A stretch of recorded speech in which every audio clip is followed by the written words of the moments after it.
Cari amici, da quando siamo arrivati al Parlamento europeo i vostri europarlamentari Andrea Zanoni, Gio Maria Uggias e Gianni Vattimo e me stesso abbiamo cominciato a lavorare su due cose. Prima a lavorare in un'istituzione dove gli italiani fino al 2009, i parlamentari europei italiani, erano al 27° posto su 27 paesi come presenza. È in un'istituzione che decide il 72% delle leggi che sono in vigore in Italia. E abbiamo cominciato a lavorare sullo scandalo dei fondi europei, l'europrogettazione, concorsi di formazione, divulgando i bandi, cercando di segnalare questo scandalo del fatto che noi abbiamo 29 miliardi di euro datici dall'Europa per il 2007-2013 e siamo riusciti ad oggi a utilizzarne appena il 26%. Abbiamo portato le nostre ragioni del federalismo, come facevano Altiero Spinelli o Bruno Visentini, persone per il quale antifascismo e federalismo europeo erano la stessa cosa. E abbiamo lavorato sul lavoro parlamentare, sul lavoro legislativo dell'Europa, tanto. E anche con molta formazione. La nostra scuola di formazione dei giovani è diventata, forse dopo Vasto, ogni anno 200 giovani che vengono a Bruxelles, uno degli avvenimenti più importanti, regolari, del nostro partito. E non solo questo. Abbiamo cominciato a lavorare sulle anomalie dell'Italia, portandole in Europa perché in Europa le anomalie del nostro Paese esplodono. Siamo stati soltanto noi, è stato un lavoro solitario, a fare il ricorso in giustizia contro lo scudo fiscale che ha portato quest'anno alla sentenza della Corte di Giustizia che ha obbligato l'Italia, obbligherebbe l'Italia a recuperare l'IVA sui capitali scudati, 106 miliardi. Sentenza aggirata dal governo Monti con un decreto assolutamente subdolo, di cui abbiamo parlato altre volte. E siamo stati i soli a essere patrocinatori della coppia italiana che è andata in giustizia alla Corte di Strasburgo per denunciare la legge 40 sulla fecondazione assistita. E siamo ancora i soli, non c'è un parlamentare del Partito Democratico che abbia aderito, che ancora oggi li sosteniamo contro il ricorso del governo su Adison tecnico che ha fatto per contestare la sentenza di primo grado, che è una sentenza che ha dato ragione alla coppia e che rende illegale dal punto di vista delle convenzioni del Consiglio d'Europa la legge sulla fecondazione assistita 40. Siamo stati gli unici italiani a votare per il brevetto europeo unico l'anno scorso. Adesso lo fanno tutti, ma eravamo gli unici. E adesso siamo stati gli unici a votare contro la legge, la direttiva europea sulla vivisezione, rendendoci unici interlocutori di tutto il mondo ambientalista e animalista che guardava a noi. Ma non soltanto questo. Devo dire che da un anno a questa parte abbiamo cominciato a fare un altro lavoro, probabilmente più importante, che è quello di denunciare il fatto che l'agenda Monti non è l'Europa, che è il messaggio che costantemente ci viene immesso nelle media italiane. L'Europa chiede all'Italia una cosa, chiede di tenere sotto controllo e possibilmente di ridurlo il proprio debito nazionale. Ieri abbiamo saputo che il debito con il governo Monti è arrivato a oltre 2.000 miliardi. Questo ci chiede l'Europa e invece noi sentiamo in Italia che l'Europa è d'accordo sull'abolizione dell'articolo 8, che noi siamo obbligati a fare tutta una serie di provvedimenti come la riforma sulle pensioni perché ce lo chiede l'Europa e questa è una menzogna, una menzogna. Io l'ho scritto sul Corriere della Sera, ne parlo quando vado in televisione, ne ho parlato con Monti quando è venuto al Parlamento europeo. L'Europa non è la ricetta tedesca che può funzionare, sicuramente funziona in Germania, ma sicuramente non funziona in Grecia e sicuramente non funziona nel nostro Paese. E attenzione, sul punto dell'Europa si giocherà la prossima campagna elettorale, si giocheranno le prossime campagne elettorali e sappiate che voi avete un partito che su questo ha le idee chiare, sa che cosa dire, abbiamo gli argomenti. Apparteniamo a una famiglia europea che è quella liberal-democratica, che è una famiglia federalista, che è stata la prima a parlare di tassa sulle transazioni finanziarie, votata mercoledì scorso dal Parlamento europeo. All'inizio ci dicevano tutti non lo farete mai e insistiamo sugli eurobond, insistiamo sui fondi di redenzione, insistiamo sull'accordo tra Unione Europea e Svizzera per recuperare i capitali che sono là depositati. Tutte cose che arriveranno e siamo tra i precursori, siamo tra quelli che lo chiedono per prima. E lasciatemi dire, cari amici, che se noi non arriviamo alla battaglia sulla Costituzione europea non riusciremo a risolvere i nostri problemi, né in Italia né in Europa.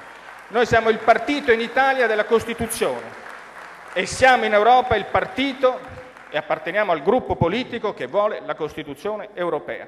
Guardate che se noi avessimo l'unione politica e l'unione fiscale, se noi avessimo un Presidente della Commissione eletto dai cittadini, noi pagheremmo 1/3 degli interessi, non avremmo il problema dello spread, avremmo una situazione come quella degli Stati Uniti e la differenza tra pagare gli interessi al 6-7% o pagarla all'1,5%, che è quello che fanno il Giappone, che ha un debito che è oltre il 200% del proprio PIL, il 220, quasi il doppio del nostro, quello che fanno gli Stati Uniti è la differenza oggi tra la vita e la morte per quello che riguarda la capacità di investimento e la capacità di crescita di un Paese.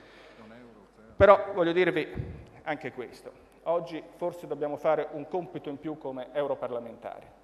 L'Italia dei Valori è nata in quei locali, in quelle aule, è nata quando Antonio Di Pietro era parlamentare europeo e guardava intorno, guardava i suoi colleghi e i modelli di partito che c'erano. Ecco, forse noi adesso dobbiamo guardare all'Europa in questo momento di difficoltà del partito, di crisi di identità e anche di un certo fuggi-fuggi abbastanza volgare che alcune persone hanno cominciato a imbastire.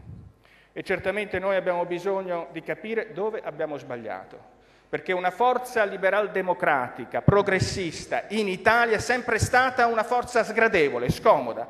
È una forza che inevitabilmente si pone contro una serie di poteri, la massoneria, curia e curie di ogni genere, gruppi finanziari, che sono quei gruppi che sono sempre dietro a finanziare o meno i candidati alle primarie e quelli che sui giornali dettano l'agenda del nostro Paese, e lo vediamo anche in tanti provvedimenti del governo Monti o in tanti non provvedimenti del governo Monti. Noi siamo in una posizione volutamente difficile, volutamente scomoda, una posizione dove al minimo errore ce la fanno pagare, lo sappiamo. Il problema è che non abbiamo fatto dei minimi errori, forse abbiamo fatto qualche errore in più, non proprio minimo. E questo riguarda, io credo essenzialmente il fatto che non siamo riusciti a darci come partito, seguendo magari quelle che sono le esperienze europee, gli antidoti per resistere ai due tumori che sono nella politica italiana costantemente, l'attaccamento al potere in primo luogo, questi politici che sono sempre lì, che ci vogliono essere, 1 mandato, 2 mandati, 3 mandati, 4 mandati e poi qualche altra nomina, che vogliono decidere tutto. E in secondo luogo il rapporto col denaro. Quanto il denaro ha distrutto intere tradizioni politiche, i repubblicani, i socialisti, i liberali, la democrazia cristiana, quanto a un certo punto troppi politici italiani, una volta che devono gestire il denaro, che arrivano al rapporto con il denaro, non lo so, perdono la testa, non riescono più a ragionare, fanno delle cose che probabilmente non avrebbero mai fatto nella loro vita. E noi abbiamo bisogno di essere un partito che su questo ha le regole e gli antidoti migliori. E questo vuol dire innanzitutto avere trasparenza, attenzione sulla trasparenza, tutti nei prossimi mesi, già adesso si riempiranno la bocca, ma la trasparenza è una ed è indivisibile. La trasparenza vuol dire, avrei avuto voglia oggi di venire qua a questo palco nudo, senza camicia, senza mutande per così dire, per dire questo è quello che oggi un politico in Italia deve essere. Sapere che cosa guadagna, avere la sua dichiarazione di interessi finanziari su internet, sapere che cosa recepisce come contributi per la sua attività politica e come li utilizza. Certo, noi siamo riusciti a prendere già molte misure, ad esempio i gruppi parlamentari, i gruppi consigliari adesso hanno i bilanci in rete, dobbiamo farlo sistematicamente, per tutto, ad esempio anche per i coordinamenti regionali, dovremmo avere tutti questi bilanci in rete. Io sono coordinatore delle regioni estere e noi li mettiamo in rete. Ma dovremmo mettere in rete e spiegare con trasparenza il procedimento delle decisioni. Questo è stato deciso, per questo è stato deciso e in questa consultazione. Queste sono le persone che sono state associate. E in secondo luogo abbiamo bisogno di regole per quanto riguarda il numero dei mandati. 1 mandato, 2 mandati. Non so perché i sindaci debbano avere 2 mandati, poi saltano un turno e i parlamentari invece no. Per quale ragione? Cerchiamo di essere noi protagonisti di queste regole, perché questo è anche quello che fanno i partiti liberal-democratici nel resto d'Europa. E attenzione, questo non vuol dire essere ottusi. Nei principi della liberal-democrazia c'è anche il principio di deroga, perché bisogna essere anche intelligenti e capire quando una cosa va fatta e quando ci possono essere delle eccezioni, purché le regole siano trasparenti e le deroghe siano legittimate e condivise con tutti quanti. E in terzo luogo, io credo che abbiamo bisogno di politici che sono cittadini. A me dispiace che sia stato Grillo ad abolire nella sua comunità per primo il termine onorevoli, non l'ho mai utilizzato nella mia comunicazione, anche questa è una cosa che esiste soltanto in Italia, il termine onorevole, quando mi chiamano a parlare inglesi, spagnoli, francesi, portoghesi o quant'altro, io sono il signor deputato o il signor Rinaldi, non sono l'onorevole Rinaldi. È un dettaglio, è un simbolo però di una sorta di antico privilegio, forse di natura feudale. Cominciamo a essere noi a fare queste cose. Così come penso che noi dobbiamo rivolgersi alla parte migliore della società civile.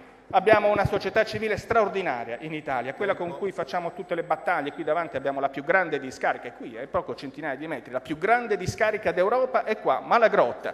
Chiuderà, e si chiuderà anche per il lavoro che abbiamo fatto al Parlamento europeo. Ma con questi cittadini noi ci dobbiamo confrontare e come parlamentari europei lo facciamo. Noi tutti il 15 agosto andiamo a visitare le carceri e lo facciamo ciascuno di noi divisi nelle nostre città. Un mese fa siamo andati tutti quanti a partecipare alla colletta nazionale del Banco Alimentare. La prossima settimana alcuni di noi andranno a trascorrere una giornata insieme alle associazioni che si occupano di senza tetto. Ecco, c'è questa parte d'Italia che ha bisogno di legittimità, ha bisogno di riconoscimento e di ritrovare una politica che gli altri sicuramente sul mercato elettorale non offrono. Non sono interlocutori. Credo che noi dobbiamo essere capaci di fare questo. Hanno bisogno questi cittadini di soluzioni, di governo, non hanno bisogno di protesta, hanno bisogno di esempi e anche noi forse abbiamo bisogno di guardare alla migliore parte della società civile per avere noi esempio da loro. Noi ci siamo? Sì, cari amici, non so come andranno le prossime elezioni, ma comunque la delegazione al Parlamento europeo resterà, ci sarà e staremo con il partito. Grazie.